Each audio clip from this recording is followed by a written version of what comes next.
Hey everyone, VorksBox here. I'm currently in between videos right now, but very recently, Vince Gilligan, the guy behind Breaking Bad and Better Call Saul, released his latest TV show on Apple TV called Pluribus, and I really have wanted to talk about it, so I'm kind of throwing this bit together. Now, if you haven't seen anything of it, don't look up anything. Don't look up a teaser, don't look up a trailer. Stop watching this video now and truly go watch this. I feel like I'm gonna be crazy if I say I would recommend this so much when there's only 2 episodes out right now, but it's Vince Gilligan. Is that fair for me to say? Like, this is a man who knows how to write characters, who knows how to tell a story. And to really put into perspective here, we have Breaking Bad, a show about a teacher turned drug dealer selling out of an RV, and then we have Better Call Saul, the lawyer spinoff, and I like the lawyer spinoff more because what Vince Gilligan does is he makes characters that feel so real, so authentic. And now that same person is making a brand new show with a concept that I have been so enamored with. So if you haven't seen it yet, here's your warning. Spoilers ahead. Go watch it. It's Vince Gilligan. If you've seen any of his stuff before, you know it's good. But with that aside, let's talk about the first 2 episodes of Pluribus. Starting off with episode 1, I thought it was absolutely incredible. I hadn't really known what the premise was. And so when I saw what was developing on with the satellites and the kind of DNA sequencing, I really felt like I was kind of in that moment in the same positioning as these people. Funnily, Let Me Know released very recently, released a video about like how we'd beamed out signals into space. Really good watch. I really recommend it. I had like just finished watching that video when I started watching Pluribus. And it was like one of those things where I was like, oh, now I actually kind of have like context for a lot of this sort of stuff. Also the fact it's like in base 4, you know, like it's in DNA. I think it's hilarious that what it is doing is it's just trying to like literally take the virus and spread it. It's not like encoding it in like a way that could be understood or deciphered or have meaning to it. It's literally just taking, oh, we have this sequence that we want to take, we want it over there, transmit, which I think is interesting. I think there's some parts to that I think kind of extrapolate into other things. But again, I don't want to theorize too much because again, we have very little to work off of. And then we meet Carol, who's played by Rhea Seehorn, who played Kim in Better Call Saul, and she's done a phenomenal job here as well, being a romance author who's not too happy being a romance author. Then we meet Helen, which is Carol's partner. We don't know a lot about their relationship, mostly because we don't know a lot about them before this, but I imagine we're going to get a sort of flashback sequence, or maybe as the episodes develop, we'll start to understand her past a bit more. They don't seem to have been married, but they're definitely clearly in a relationship. Moving on to the scene with like the lab technicians and the rat, I found it very interesting on a second viewing that when she was bit, it was kind of already over at that point. I was thinking like, oh, she can't get out of the lab, but like at that point, I imagine it's done. There's nothing that will change anything, whether he'd brought her into that like airlocked chamber or not, which is very interesting because when you're thinking of a virus and you're thinking of like how it spreads, you don't think it's gonna contaminate like the mind. And so because of that, you're always kind of thinking like, oh, it's gonna be airtight, sealed off, this. But you're not thinking like, if this can undo that, it doesn't matter anymore. Now you've weaponized a human, and that's like one of the greatest threats out there. Like the person can open a door, remove a lock. Like, what could you do? And again, it's a situation where it's like so obvious, like wouldn't this just be like the end of the world? And like where it leads is like, oh, well, yeah, that makes sense. And then they take over the rest of the lab, which is horrific, but also kind of a little bit comical in the way they do it, which again is one of those like classic Better Call Saul things where it's this very serious moment, but kind of juxtaposed to like the comical nature of it. Like signing off like the legal thing on the toilet paper in Better Call Saul. Funny, but kind of serious, kind of like, okay, it goes hard, but it's a little funny. And I don't know, it's here as well, which I love to see. Then we get to the bar scene, which is hilarious because now we've seen, okay, so it transmits via like kissing.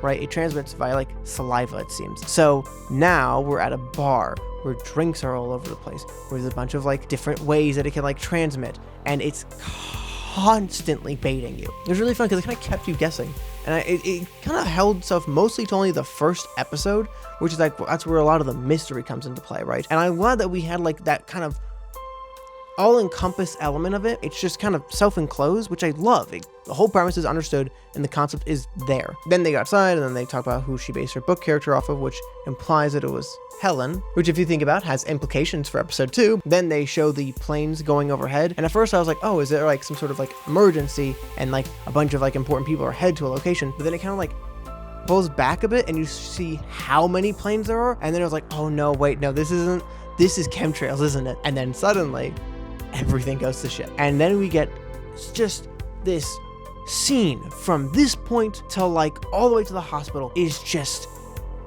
so perfect, and it's almost no dialogue as well. We start off with like Carol going over to the car to see if the guy's okay, and then we're like, oh no, Helen's gonna be falling over, and then she calls out, turns around, Helen's on her phone, it's like, oh okay, never mind. Cut back to the guy, and then suddenly cut back to Helen. Oh no, she's fallen over. She wasn't just looking at her phone, she was shaking. And then later on you see like bruising here, which is indicative of like a skull fracture. So I'm guessing that's what like killed her. And I'm guessing that's what like the issue was for a lot of other people. I don't think that it was a situation where like some people just didn't take to the virus well. I think it's just a genuine situation of like people are doing dangerous things, flying, driving, being on the side of a road when people are passing out driving. And then we have this incredible scene of like Carol trying to like help Helen and get the car started, but she can't because like the breathalyzer. Like it didn't need to happen that way. Like you could have easily rewritten the story, but it's used in a way to illustrate like the messiness of it, while also illustrating like the parts of like, yeah, clearly like Carol has a problem, and it helps reinforce those elements, and again reinforces the human nature of it. And again, that's the thing that Vince is so good about, just making them feel human. It's not just in the words, it's in their actions, it's in what's happening. This isn't a world where it's just like, oh, I gotta do this, I gotta save the day, and this saves the day. It's just like, no, I've gotta struggle to get them onto like this pallet that I just grabbed to help like try to wheel them around because I don't have anything better. And then like I've gotta like get them into the truck, but I gotta bring the truck over. I gotta get into the truck. I've gotta get the guy out. I can't get the guy out. He's too heavy. So I gotta just push him over for a bit. Then I'll get in, and then I'll drive. And it's just like all of these intricate elements just to use to show the like very real human nature of it, but also extrapolating on it later down the line because of her choice to take the other car. She now doesn't have her keys because she left them in the other car. So when she gets to the house, now she doesn't have her keys. And then that's used as an introduction to like communicating with like the us. Kind of reminds me of that famous saying in writing, which is like every line needs to either say something about the character, push the story forward, or say something about the world. And it feels like Vince takes that not just for the writing, but for just simply the scenes. It really does feel like Carol is a person in this situation, not some like perfect god who can do everything, but like someone who's messy, who makes mistakes, who tries but doesn't always succeed. And that is something that's truly just real. It's fucking rough, man. And it's why like stuff like Breaking Bad, Better Call Saul was so good, because it had these elements of like these real moments of just like, it's a little awkward, it's a little like not perfect, it's kind of a pause, a stutter, or like a phrasing here and there, and they all stick out as like something that would like be removed by like other situations of like, oh, that's just not supposed to, no, don't put that in there, leave it out, you know, don't have that. But no, you keep it in, you keep in that like real kind of element of it, the struggle of it, the realness of it. And it's not just the fact that it feels real, but that it has real consequences. It's not just that she has to pick another car because this one doesn't work, but it's also the fact that like, because of that, now something else is going to happen because now she doesn't have her keys. And it's the way that it incorporates it as well. It has this messy nature to it, but not always just to show the mess, but also to push the plot forward. It all works into like a multifaceted event that communicates something about the characters, of making them feel more alive, but also pushing the story forward, as now it's an integral part of what goes on later down the line. It's just so well thought out. These moments here, they're simple, they're small. I don't think a lot of people even talk about them, but it's what makes it so compelling. It's what makes the people so compelling.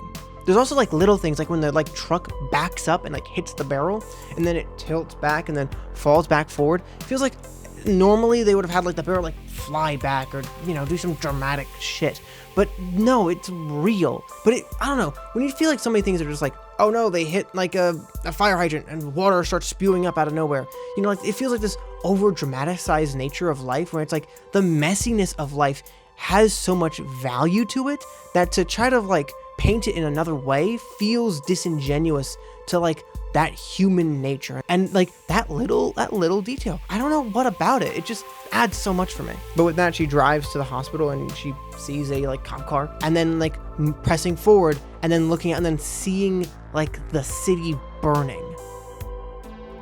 And then that look of just that emotional feeling, and like trying to like hold that back.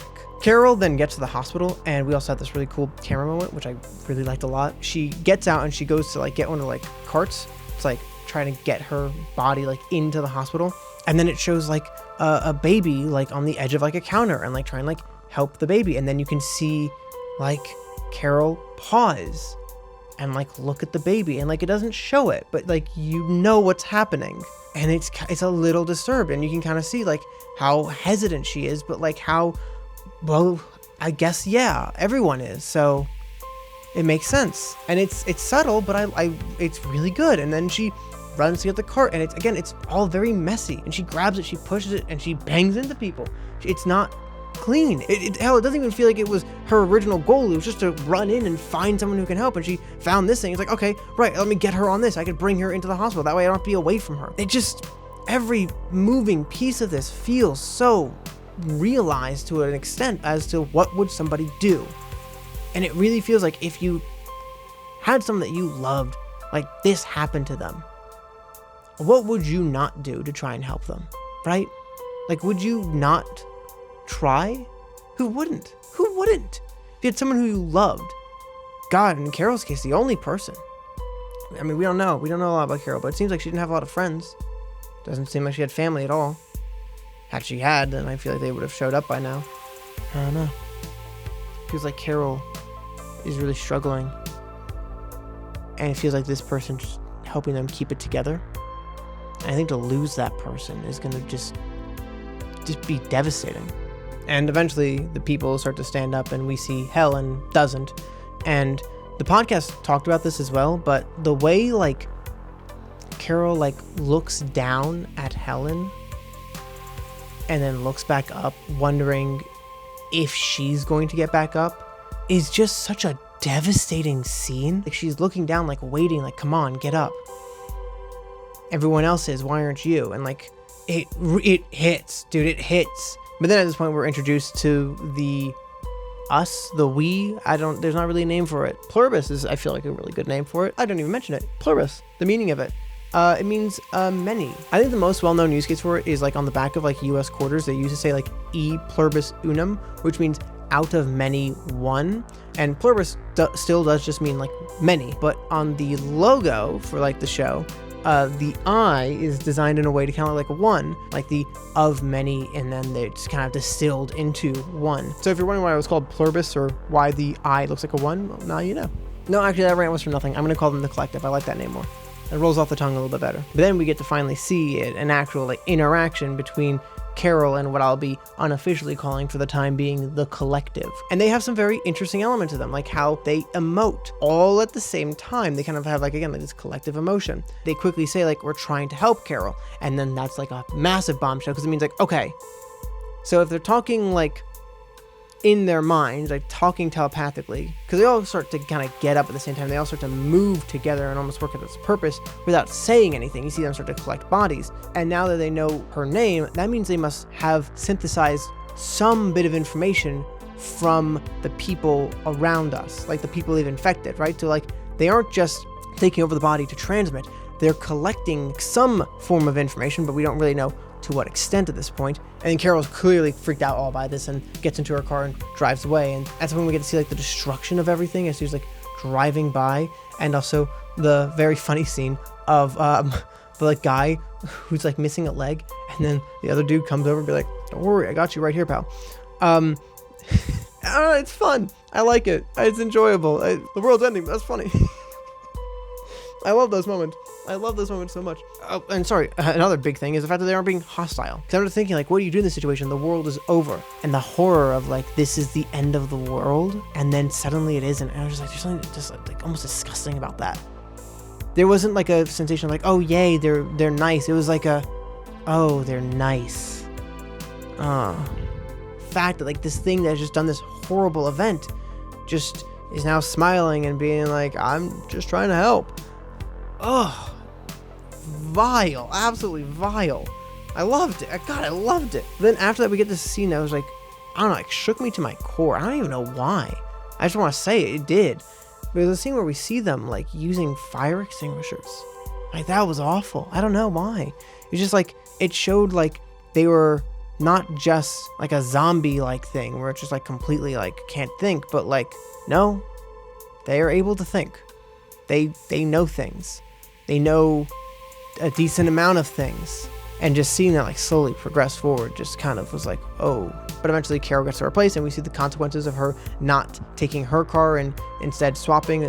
Now she doesn't have her keys to her house, and Vince uses it as like an opportunity to introduce the collective as how much information they really actually have by explaining where her keys are. Obviously episode 2 says it, but like, yes, that Helen's mind and like memories have now been uploaded to this thing now, and how accurately they can like recall those memories. Because I mean, it doesn't just have the memories of 8 billion people, it has the brains of 8 billion people. And then Carol says, get out, and it says, absolutely Carol, we can do that, just give us a minute. And it shows the kids getting into the car, and then everyone once again communicating at the same time. And this one scene reinforces everything we need to know about the collective. You know, they have like this universal knowledge where like the kids are now able to drive, and that they're able to communicate with each other telepathically, and that everyone is now going to leave like right at the same time, and they even have like a synchronized driving, and that they're not hostile.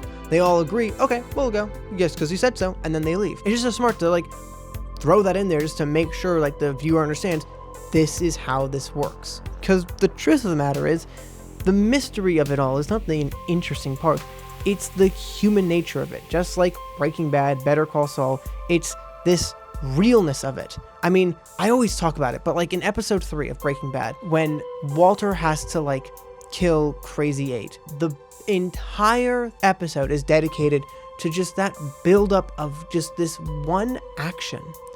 And it's so dramatic. It's so real. It's like the way he tries to like rationalize the entire thing. Whereas in other shows, it's just like a quick like bang, move on, right? Maybe a quick, oh no, and then move on, right? And then maybe like a one scene of like going like, oh God, oh no, and that's about it, right? And not to like, I get it, right? Sometimes you don't want to like linger on it too much, but like Vince's choice to really sit in that moment and just breathe it in, it just grounds this thing in this frame that's just so serious and so memorable. It just sits with you in a way that like I feel like nothing else does. And with this show, Vince isn't trying to be like, oh, what's going on? It's no, you know what's going on. How are the people going to live in it? And there's something I just love about that style. But also, this point is used in episode 2 when Carol like shoves Zosha. Now, when she's looking for help, she can't find anybody, so she drives out a big distance until she finds somebody, and also, they're doing something dangerous. So illustrate, kind of reinforce what's happening during that scene. Again, everything feels like it always has something to lead to. It doesn't just do one thing, it does multiple. And it's so smart, the interconnectedness of this all. If Vince had simply removed the breathalyzer and had Helen say, you've had 2 extra drink, you have like 50 DUIs, we would have lost like that emotional scene of Carol trying to, you know, save her loved one and not being able to, and like struggling with not just like the world and what's happening, but also just like the dumb stuff like this stupid car, and like having to like drag it into someone else, and oh God, this person's in the way, the struggle of that. We'd have lost that. And then because of that, she would have still had her keys. So you'd have to find a way to, you know, make her lose her keys again. But if she still had her keys, then she just would get right inside, so she wouldn't talk with the people outside, so we wouldn't reinforce literally every single part that you need to know about it. And also then that they wouldn't be gone by the next time. So we'd have to find another way to make them all disappear. It's one of those things where the way everything has this domino knockdown interconnectiveness effect to the writing that makes it so compelling. Nothing ever really feels like it's for no reason. It feels like everything drives a purpose, and I love that. It feels both real in a sense that it's trying to communicate something important, but also pushing the plot forward. It's like the continuation of that expression, like every line in writing needs to either like say something about the character, the world, or the plot. You know, good writing does one of those for a line, but great writing tries to do multiple, and that's what this feels like. It accomplishes so many things, not even just, again, with the writing, but just simply the scenes. I mean, those early scenes are just no dialogue, so it accomplishes that without it, and that's just really good. I don't know, I love this. But with that, we had the end of episode 1, and just a solid pilot, really good. It communicates everything it needs to. It cleans up all the confusing elements of anyone who doesn't understand how this thing works. It really does just, here's how it functions. Let's get into the characters now, because that's the thing that's really compelling, and I'm really interested to see how this is all going to work together. But with that, we move on to episode 2. Now, Vince said that both episodes were released on the same date because you're supposed to kind of watch both of them at the same time, and it's supposed to kind of tell you the collective element of it, and you can kind of feel that. It definitely does feel like these two parts complement each other very well. Like, it's just like the intro to the concept, and now here is like a little bit of the fleshing out of those basic, like those characters, right? And it's interesting because it feels like what's covered again in like these 2 episodes would take almost an entire season for some shows, like meeting up with the people. It feels like such a daunting, like, oh, that's the big moment, that's the big reveal. And then literally exactly where episode 2 ends, that's exactly where like season 1 ends right there, right? And I love how it feels like it cuts through everything, communicates everything to you, keeping it really engaging. And then we get right to the heart of the interesting elements of it. And I'm God, I'm so excited for episode 3. Please. I'm not worried. I don't have to say please. I don't say please don't fuck it up. It's Vince. We're fine, man. We're fine. He's got Apple TV money, dude. That's the thing. God, I was thinking about that. He needs an amount of money that feels insane because this is a species that can accomplish anything possible. Everyone is now a doctor. Everyone is now a neurosurgeon. Everyone is now a coal miner. Every resource on Earth is now available to you. This is a level of like omnipresent godhood that like needs an insane amount of money to back. And you see it in this episode because obviously Air Force One, because you can't, if you're gonna be at this scale of like, oh, what could this possibly be? What could these things accomplish? What would their goals be? Yeah, Air Force One. That's like an obvious one, right? What plane do you want? I want Air Force One. Are we gonna undercut that? Because that's the show. That's the premise. Imagine they flying like a dinky little plane. Why? We have everything on Earth available to us. Why pick that one? There's no reason to. But with that, let's get into episode 2. A lot of interesting things stuck out to me during episode 2, specifically about the collective, because this episode kind of focuses a little bit more on them and how they kind of function. You see them like moving bodies, but not just moving them, but like wearing gloves all the time when doing any hard manual labor, or the way they swap who's performing what actions all the time. And that's making sure no one's getting overworked. So everyone's constantly only ever working the amount that they should be. Everything is just perfectly balanced because when you have the ability to oversee everything, you're able to micromanage everything. And so if you're micromanaging every single person, the abilities that you would have would just be insane. And it really goes there with this one. Starting off by showing like, you know, like the way they're like driving around and weaving through kind of traffic on the little like moped. And like when they get up to the airplane hangar after like putting like the ramp up for like the vehicles, we see this guy turn around, he walks back, and he grabs the helmet that she had when she was riding on the little motorcycle, and he puts it on, gets on it, and then drives off. Like, it all just happened so synchronously without anyone saying anything.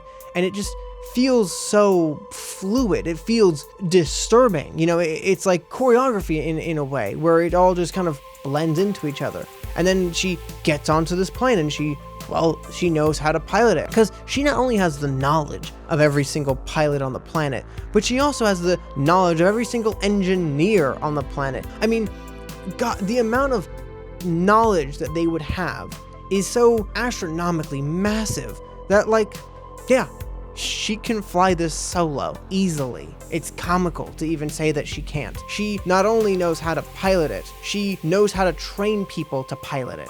You know, like, she's everyone. Everyone is everyone. And it's just, I don't know, watching this, I constantly got this realization of, oh yeah, they would, you know, and it was constantly reaffirming that feeling. I remember watching this road, like, wait a minute, if she's like bringing this vehicle over and they're not like loading anything onto it, then the cargo is her, which means that they have her just because of her face. And that, of course, gets reinforced the moment that you see all the people prepping hair and makeup and like clothing and her getting like all ready. It's a situation where they're like, well, we know what everyone looks like because everyone's seen their face. And even then, weird thing I thought of also is that even if somehow you haven't even seen your own face, well, other people have seen your face. And we have the memories of those people. so we can cross-reference that. Isn't that kind of crazy? Your own mother would know what you look like, so don't worry, your mother would know that, and then you know that who your mother is, so there you go. You can cross-reference memories, and the concept of that is insane, and I don't know if we're ever even gonna touch something like that. But like, yes, you would know what your own face looks like, so you'd know how to hunt down somebody who looked a specific way. Now, we were thinking it was gonna be Helen, but we'll go into more detail about that later, because first we go back to Carol and we show her prepping the body with this quilt. Again, we don't know anything, it's only 2 episodes, but the way she like looks at it, it clearly has some sort of very important significance to it. And then the way that's also kind of paralleled to the way this like collective deals with their bodies, just rags picked up and put down. We don't know what the collective are currently doing with the bodies, but I don't imagine it's going to be as respectful as what Carol is doing. Update, microphone battery almost died, so I plugged it in. But yeah, then we show like the messiness of like digging this hole, and it feels very raw, you know? But then eventually we see Zosha show up and offer Carol a bottle of water. And the interaction these two have with each other says so much about them. The way that Carol is so clearly like hesitant and untrustworthy of these people, and the way that they have no real way of understanding how to comfort people. Like Carol says like, what are you, spying on me or something? And it's like, oh yeah, well we have a drone. It's all the way up there. You know, not armed or anything, just watching you to make sure you're fine. And she's like, oh, what the fuck? And it's like, oh no, we can get, all right, it's gone now.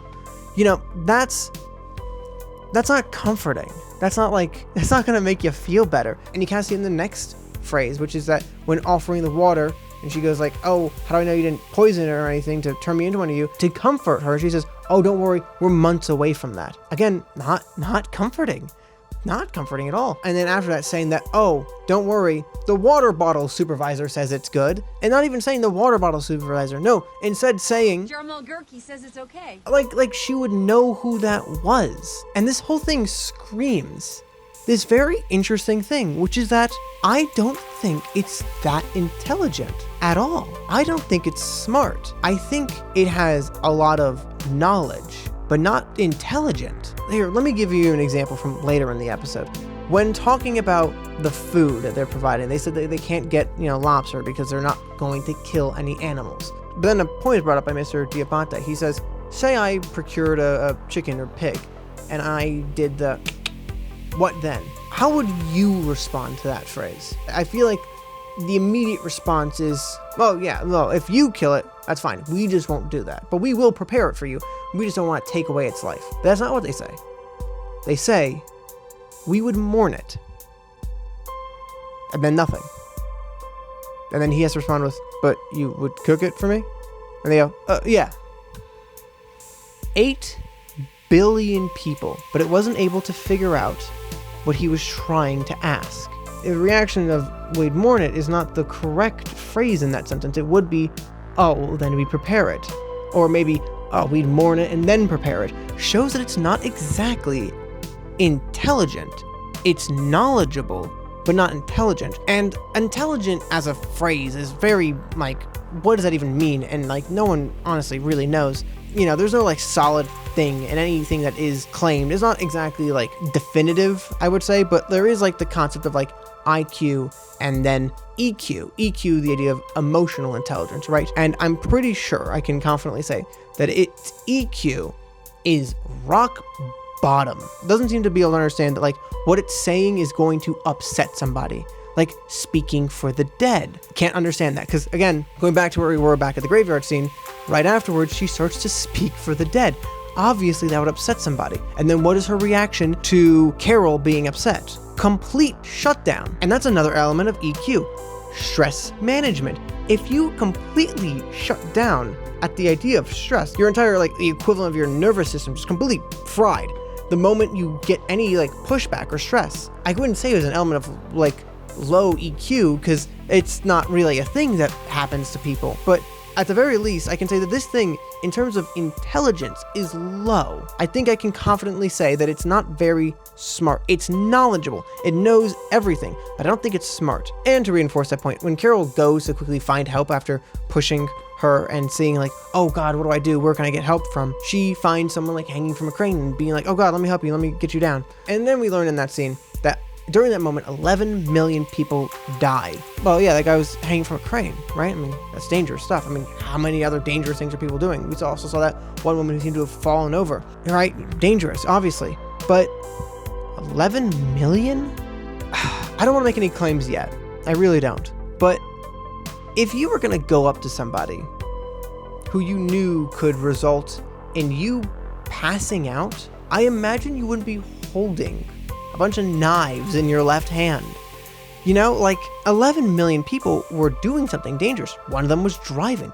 Why are you driving right now? You're driving while at the same time interacting with somebody that you know could result in an entire breakdown of the whole thing. You shouldn't be driving. And so my point becomes, is it the fact that it just didn't know that would happen? Or is it just not quite smart enough to plan for something like that happening? Because again, I do think this thing has a lot of knowledge, but it's not intelligent. And that's the big difference between a person and like AI, is actually being intelligent versus, well, it knows a lot of stuff, but it doesn't really understand the interconnectiveness of it all. It knows that they're connected and it can draw lines between them, but it doesn't understand on a deeper level that, like, how we understand logic, how they function. And it's one of those reasons where it's like, if you take AI and you push it for far enough, the whole thing just collapses. It doesn't understand things on an intricate level and how they interact with each other like people do. And I do wonder whether or not we're going to see more of that in the future. Like, can this thing create its own individual ideas? Can it invent stuff? I mean, Carol said it herself. You have every single marketing genius in there and that's what you have to say. It seems like the creative elements of it are kind of gone. The parts of like the brain that do the thinking are not there. It's just all the memories. And again, this is still assuming that like it knew that this would happen if, you know, someone said something mean to them. So let's give them some slack. 11 million people, but let's give them some slack. If we find out how many people died after the second event, and if it's anywhere even close to that number at all, it's gonna say a lot about this thing's intelligence. I imagine it might be lower, but if it isn't, then I think it's gonna kind of hint at something. It is knowledgeable. It is not intelligent though. And I think that's kind of fascinating. But enough of the collective. Let's get to the real star of this episode, which is the people. From what I've seen from people's reaction of this, a lot of people are kind of wondering, why are so many people okay with this happening? And I was wondering that too, until I like rewatched it and I realized, no, it does make sense. For Carol, her introduction to this thing was a sudden ability for everyone around her to know her name. Creepy. Then, next door neighbor kids knowing information they simply shouldn't have, followed by this president-looking dude talking to you directly over the phone. That was her introduction. What she saw was peeping behind the curtain and seeing how the machine operates. She sees it mimics people. It's a collective hive mind that knows all and understands all. That's what her introduction was. But for these other people, it would have been seeing a loved one, seeing someone you care about, fall over, get up, and say, okay, let me explain this. And you're gonna listen. That's someone you care about right there in front of you. That's your family. That's your loved one. That's someone that matters to you, and they're talking to you. And you don't look behind the curtain. The curtain has just been put up, and now you get to just enjoy the show. Carol was on the other side when that curtain went up. That's the difference. She saw how it really is operating. That's why when her kid was saying all these things, she was shocked by it because, I mean, yeah, you're not gonna see that. There's no reason for the collective to really do that. They're not gonna try and creep you out with all these weird things. They're gonna do what's gonna make you happy. So it's gonna be your kid continuing to pretend to be your kid and communicating what's going on to calm you down. That's all. But for Carol, she has no one who can do that for her. So what's happening is it's illustrating how it's all a mimicry of life, not life itself. For them, they simply see the show. They do not see the moving elements behind it. That is why it is so hard for them to understand what's gone wrong. They don't understand it as these people's lives have been ripped out from them and then just thrown to the side and injected with just this new mind virus that has completely taken over who they are and who they once were, and that the soul, to an extent, has been just destroyed, and all that's left now is a data bank. No, for them it's just, oh, he's very smart now. Because again, the first time I was watching, I was like, what the what? Come on, like after everything we've seen. But then on a rewatch, I was like, well, I mean, like what would they have seen? Seriously, they're not gonna show like an 8-year-old building something outside. No, the strangers you didn't know are now doing stranger jobs that you don't know about because you don't see it. And that's why they have such a more optimistic view of it versus Carol. And again, let it be known, I am on Carol's side here. This is horrific. Every single person has just been absolutely erased. The concept of like culture and art has just been wiped off the face of the planet. Like that. Like it's gone. We have just lost so much of of what made life so beautiful. That has just been absolutely destroyed. We also have that scene with like Zosha and Diabate. And I don't know, it's just like the way they're like using people as puppets and stripping them of their humanity and their ability to even give consent is just, I don't know, it's just so creepy. I hate it. It's creepy. That's all I can describe it as. Creepy. That's weird. Frame 1, day 1 this is what you're doing, day 1. And this is also the scene where we get the line that she can't choose because it would hurt one of them and they don't want to do that. And that's another element of like emotional intelligence. Problem solving with like handling emotions literally cannot. It can't. It just can't. Like it's very clear this thing has low EQ, like crazy low EQ. Emotions are something, it's not good with them at all. And I think that's very interesting. I'm very curious to see how we're going to see that moving forward. I can't wait to see where they're going to take it. I'm really excited. With that, I think I've covered all the important elements of each episode. I really can't compare the two. They go well together. They're not really separate entities. I do like the way the developing story points of episode 1 functioned. I think the drama of it and the realness of it really communicated like in a quick and emotional attachment to Carol. But also, again, episode 2 really showed the details here, how these things kind of talk, work, interact. There's so much more to talk about conceptually with the idea of episode 2. They're both incredible episodes. I can't put one over the other. They do everything that they set themselves out to do. And it was strong enough for me to want to make an entire video about it. But with that, it's now that part of the video where I say thank you to my members. A special shout out to Anime Mangas for being an elite tier member. Ooh. And if you want your name in the video, then please consider becoming a member today. You'll also get behind the scenes footage occasionally and some extra content. But hey, if you're interested, should be at some point pretty soon a video about me actually getting that box. Because if you don't know, that box is actually that's real. That's a real Sandy Pony Donuts. I didn't just like make that prop. That's a real box of donuts. And I actually went out to get it. So if you want to see a little video about that, that should be up on the members. Should be receiving that either before this video goes up or after this video goes up. So from the beginning of time to the end of time, somewhere within that range, that video will be up. So be prepared for that. But again, if you can't, simply subscribing helps out a ton.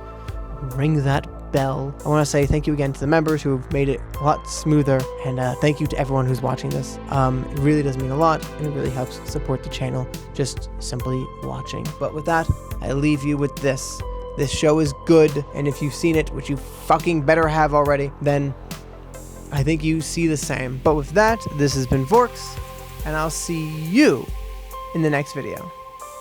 Bye-bye! Woo! Whoa! Whoa!